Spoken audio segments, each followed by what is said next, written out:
Thanks, guys. Celebrating its 15th season, the Ritz Chamber Players continue their mission to play great music to an ever-expanding audience while connecting with the African-American community to inspire the next generation of classical musicians.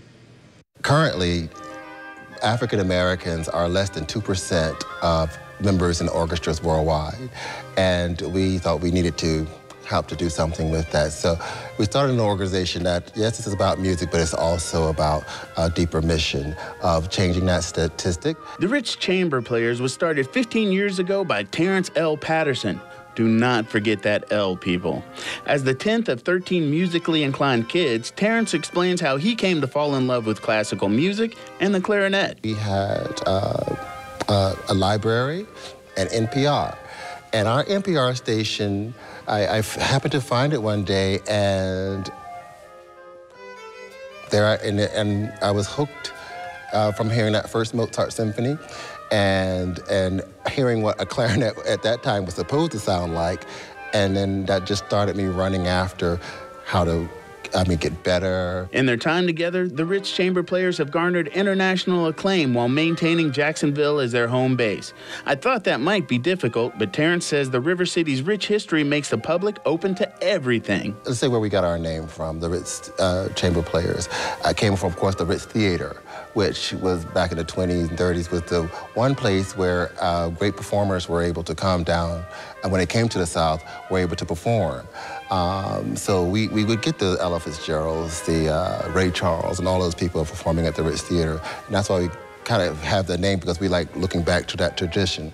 And if you even think of classical music, our symphony orchestra here in Jacksonville is celebrating over 60 years, and one of the largest and longest running orchestras in the state. So I think we've always had a tradition of all kind of music, pop to classical, great foundation. And of course we've grown now to, we have an incredible school system that has, our School for the Arts is one of the best in the country. So I think we have always had a kind of fantastic and diverse and great foundations in all musics. The players hail from all over the world and came together for a simple reason. Keep in mind that many of them are in orchestras where they're the only black person or one of two. And so they saw the vision of what we wanted to do as an organization was to have a platform where we come together and work to diversify the classical arts. Diversification means reaching a younger generation. The group has had help from the CHARTRAND Foundation and trying to make that happen. More and more of the schools are under financial constraints, and we're not putting the arts and the music in the schools like we should. And so that's why we were motivated to work with the Ritz Players to try to expose children, specifically from those neighborhoods where there's Title I, just how wonderful it is to be involved in music.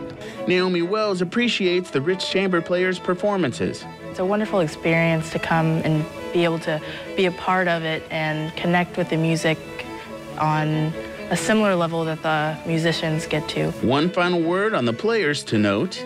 We should support the Ritz Chamber Players. I'd say, first of all, they're a diamond in the rough, and they're right here. Support your locals, people. I'm Rance Adams for River City Live. All about supporting the locals, people. Right. So yeah, they're doing a lot to reach out to the community. They have 4 main show dates coming up and then a bunch of lunchtime dates at the Cummer Museum. The one they have coming up this Thursday is at 7 p.m. at the Hendricks Baptist Church, and it's focused on Martin Luther King Jr. and human rights. Okay, we'll pop that up on our website for you to get rivercitylivetv.com. Just click on the As Seen on RCL tab.